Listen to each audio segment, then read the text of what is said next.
What's up, folks? Gabe Montgomery here, 10 Horse Money YouTube channel, and today we're talking about this little bad boy right here, Stupid Tube. I feel like Stupid Tube is one of the most underutilized baits in the Midwest. It's pretty common up north, but in my neck of the woods, not a lot of people throw it, and they should be. That's why I wanted to share it with you. It's a great fish catcher, it's a finessey presentation, and it's a lot different look than a jig.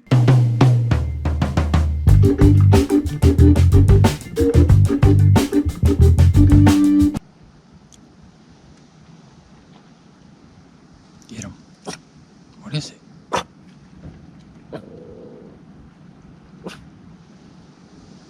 Get him.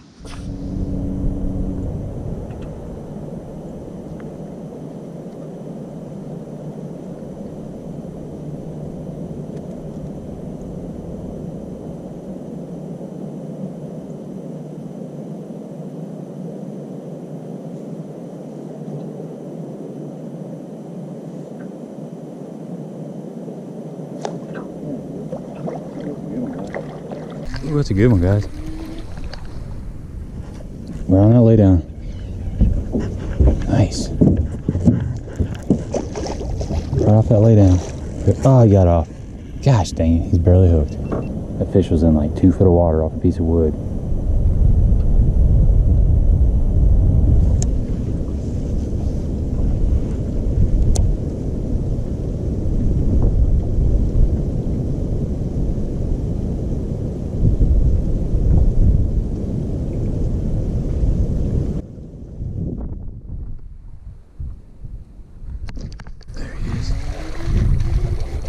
Lay down again.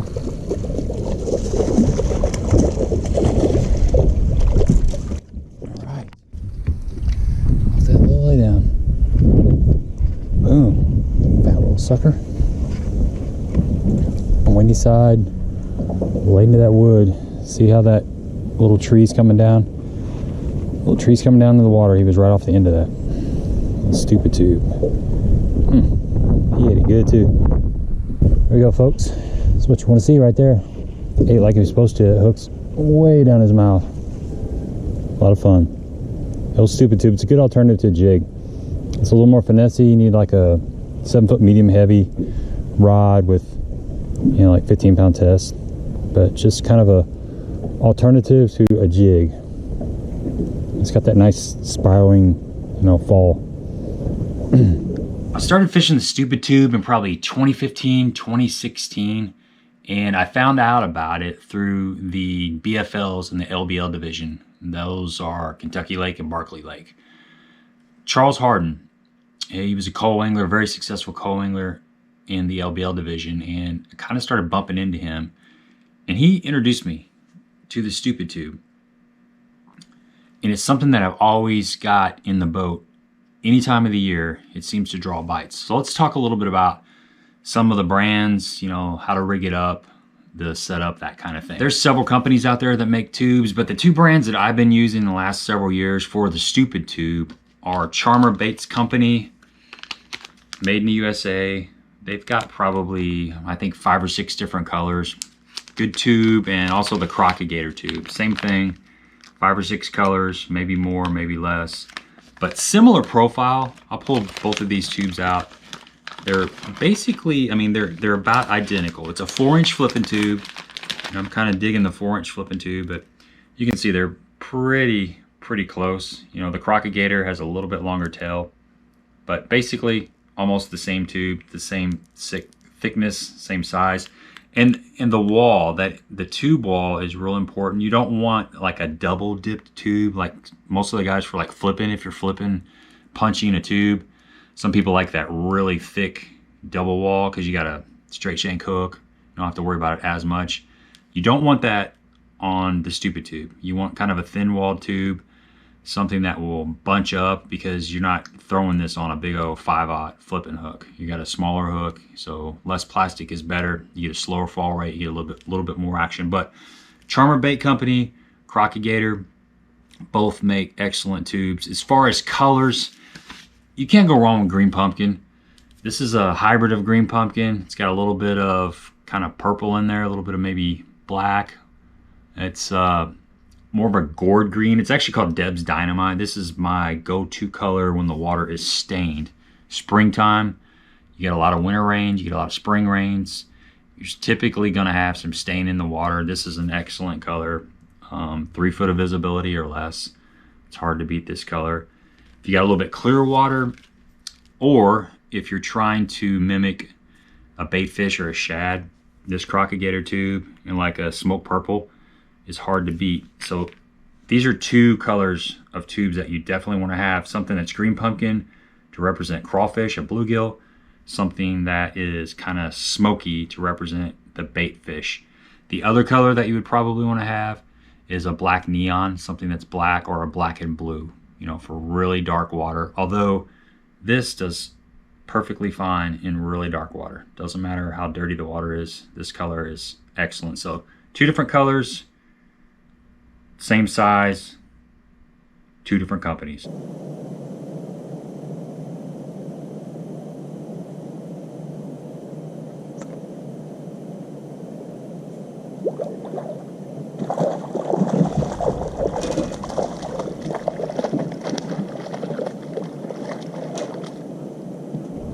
Get one of the tube fish. You know, the water's really stained. It's like in the mid 40s. Had a pretty significant cold front come through, but we're still catching a few fish, just focusing shallow, and these fish are relating to wood. Spent a lot of time messing around with those crappie. That was pretty fun. So need to get back to fishing for bass before it gets dark. A little stupid too. Don't let the size of this bait fool you. This is a 4-inch bait. It's pretty slender, it's pretty petite, pretty finessey, but it catches bigs and it catches numbers. Largemouth, spots, smallmouth, it doesn't matter. If you've got bass in your lake, stupid tube is a great way to catch size and numbers. That's a better one. That's a lot better one. Yeah. Mr. Montgomery is smoking them today. Oh yeah. Oh man. Look at that, folks. That's what you come to Clearwater for. Beautiful fish. Phil's guide service. The stupid tube, man. The stupid tube is the deal today. So what's the difference in a stupid tube and a Texas rig tube? I mean, why couldn't you just put like a 1/4 ounce sinker or 3/8 ounce sinker and Texas rig this baby? Well, it's got a different action. This thing has a lot more gliding action and it spirals really slow. It's got a slower fall. It's got a lot more of a gliding action. It's a lot more finessey. A Texas rig tends to just kind of pull down a little bit faster. It does glide, but it's 2 different gliding actions. You have to throw this to understand what I'm talking about. And then the action on the bottom. The weight is all the way inside of here. I'll show you what this looks like here in a second. We'll rig one up. But the weight is inside of the tube, and your line tie, your pull point, is facing up. So what this causes this tube to do is when it hits anything on the bottom, it pulls, the line pulls, and then you got these little flippers. And what's that look like? It looks like a crawfish in the defensive position. So as you pull, I've got the line in here in between these 2 fingers. As you pull this line, it makes it go vertical like that. Totally different. If you've got your line tie coming out of the front of the tube and you've got a weight, it's gonna have a tendency to just kind of pull over and glide over. It's totally different. This catches, I mean, you can see the nose of this. This is gonna happen a lot as you fish a stupid tube. That's where your contact is, right there. That's the ball head inside of there. That's the contact point. That's from hitting and rolling up. And when you roll up, those little tentacles come up and it gets right in the fish's face. It's got that defensive crawfish posture. So that's really the 2 main differences in the stupid tube and a Texas rig. It's the way it falls and the way it acts when you're dragging it across the bottom of the lake. Uh-oh. Oh, it's another good one. Oh crap. Are you kidding me? That might be bigger, huh? That's bigger, isn't it? Oh my God. That's bigger. Oh, I'm relaxed. Oh my God. That's a fatty there. Look at that, folks. Boom! That is a chunk, man. Beautiful fish. God, that's awesome. Tube's the deal today. If you're in a lake that has a lot of rock, you definitely need to be throwing this. It's excellent around rock. The way this is rigged up, You can throw it in standing timber. You can throw it in laydowns, stumps, rock, anything, any kind of hard cover. Excellent. The downside of this is in a grass lake.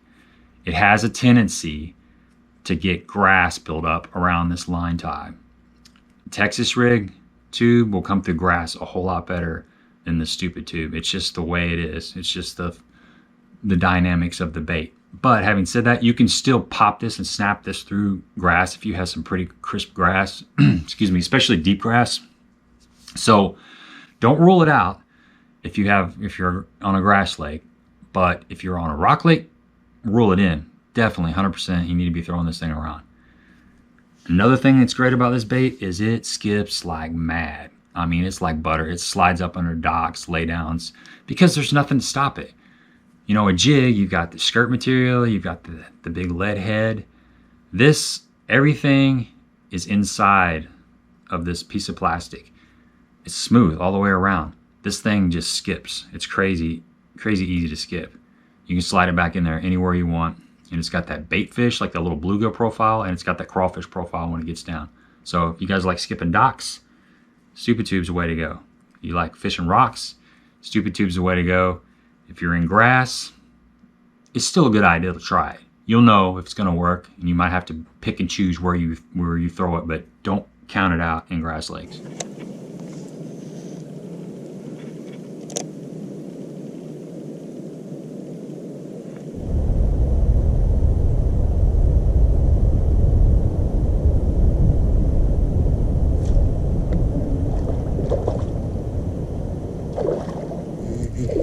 There he is. Off a piece of wood.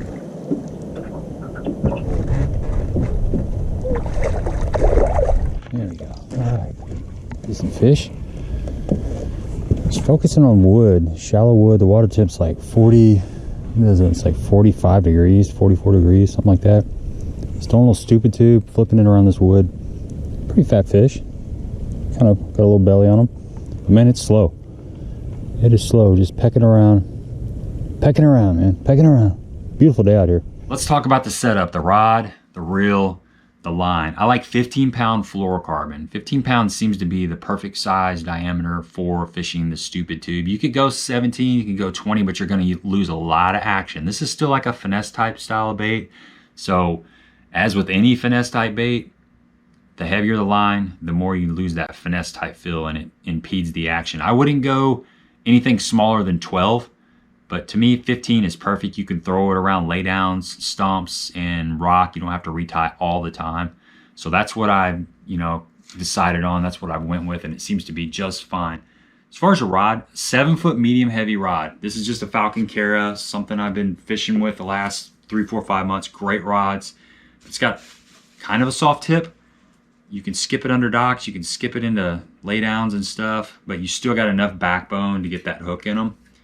You know, it's a decent rod. You could probably go a little bit beefier than this. So if you got a medium heavy with a little bit more backbone in it, you know, that'd be just fine. But typical 7-foot medium heavy, 7.2 maybe, is perfect. Now if you want a spinning rod, that's fine. 7-foot medium, I think the spinning rod will be just fine. As far as the reel, just a 7-to-1 gear ratio reel.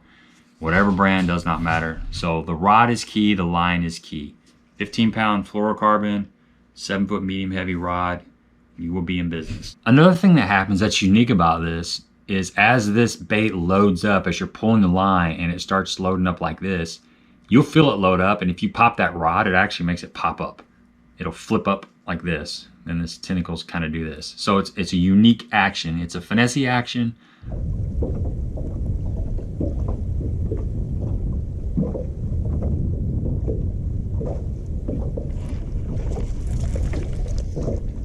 Go. Stupid tube, man. That fish was holding it. Gotta be paying attention. Just flipped her off that. Another little lay down. Not the biggest fish, but it's still fun. All right, let's rig up one of these stupid tubes. Here is the jig head that I use. This is not commercially available. A friend of mine pours these for me. But you can find some stupid tube jig heads out there on the market. If you just look around, you'll find them. Ask around, get on Facebook, look around, you'll find them. 3/16 ounce head is what I suggest. You can get a 1/4 ounce, you can get an 1/8, you know, if you're fishing deeper than 15, maybe 20 feet, maybe the 1/4 ounce is the way to go. But this 3/16 for me, I fish this 2 foot out to 15 feet, no problem. It casts really good, keeps good tension on your line. It's got a nice, slow, subtle fall rate. This is a 3/0 hook. It's kind of a Kell style hook. And there's your line tie. So I'm going to show you a little trick that you're going to do with this a little bit later.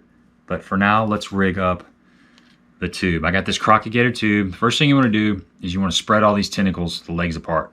You don't want anything hanging down in the middle, because when you put that hook point in there, you'll pull those tentacles down inside, and that's not good. So you kind of want to look at this jig head, or this jig head and the tube. It's going to sit like this. So you want to look at where you need to pull to jab the point of the hook out. You need to leave space for the ball head inside the head of the tube. You don't want to crowd it, because that's going to cause spiraling. It's not going to sit in there properly, and you don't want it all the way back there, because you won't have enough tube for your hook to go in. So right there's what you're looking at. Kind of eyeball that. Make sure you got all your tentacles on the outside, and then you're going to take your hook point.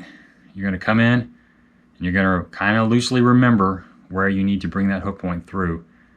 And when I get to about this point right here, I'm going to bring that hook point through.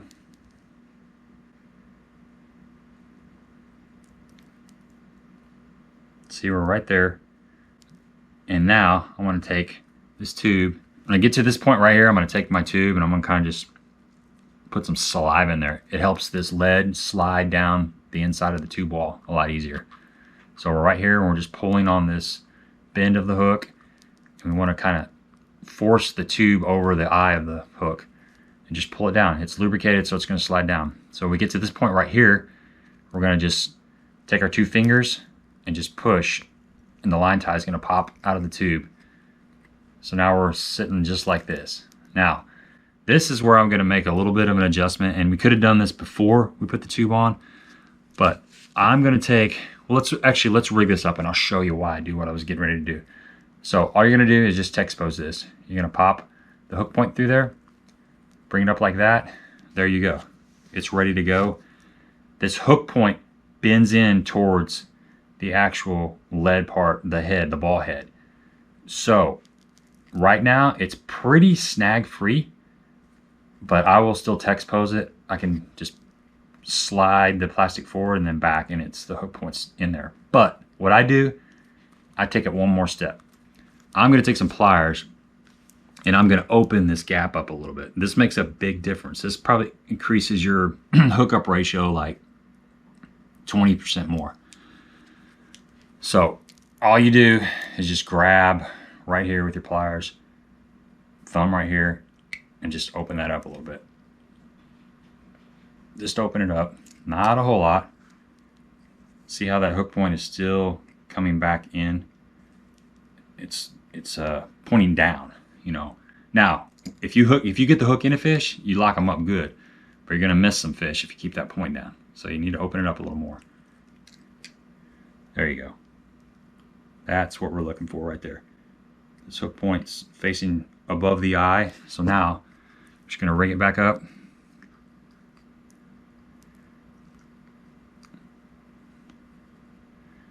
There we go. We're good to go.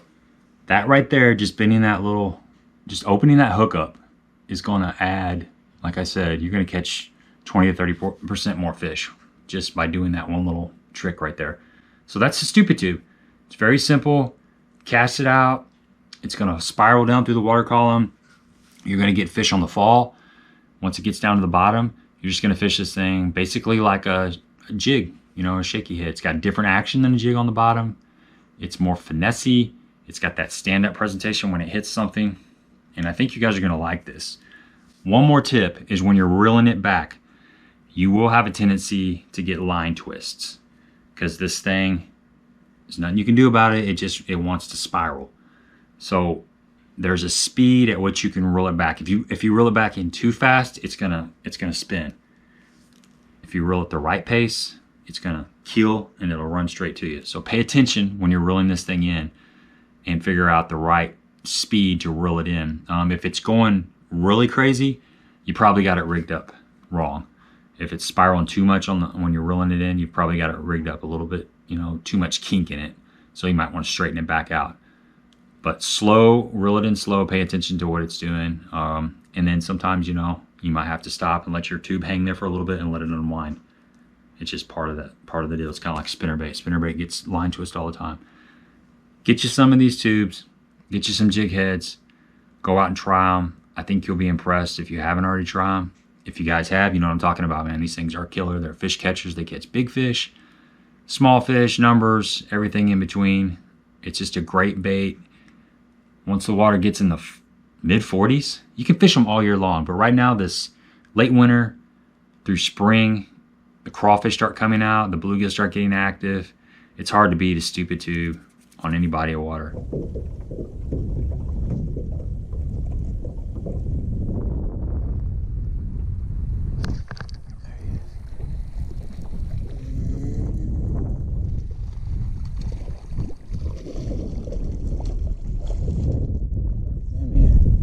Right. Cut there.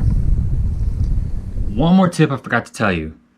The spike it pin. You need some chartreuse or some orange, maybe red if you're getting crazy, especially orange and red in the springtime. Crawfish. If you look at almost every crawfish, the last 1/8 inch of their pinchers has like bright orange or bright chartreuse or maybe some blue on it. Bluegill have a lot of, you know, bright like chartreuse and orange kind of colors. Of course, they've got blue in them. They're bluegill. But I think adding just a little bit of that spike it marker on the ends of these tentacles. You don't need much, just like 1/8 of an inch. Just kind of touch it up. Orange if their water's really dirty. Chartreuse, any color water. But that makes a big difference. It adds some scent and it adds contrast, and a little bit of contrast goes a long way. There you go, folks. Not the biggest fish, but it is still fun. Just slinging this little stupid tube around up shallow. I mean, these fish are in like 3 feet of water, relating to wood. Definitely got heavy stain, probably like, I don't know, like 6 inches, maybe a foot of visibility. Give me a thumbs up if you appreciate the content. Don't forget to subscribe. Do a Monday night live stream. Monday night, 7:30 Central. Check it out if you're not doing anything. Got a bunch of great guests. Love to see you on there. Tell your friends, tell your neighbors, tell your grandma, tell your uncle. Till next time. What is that, Finley? Is that armadillo?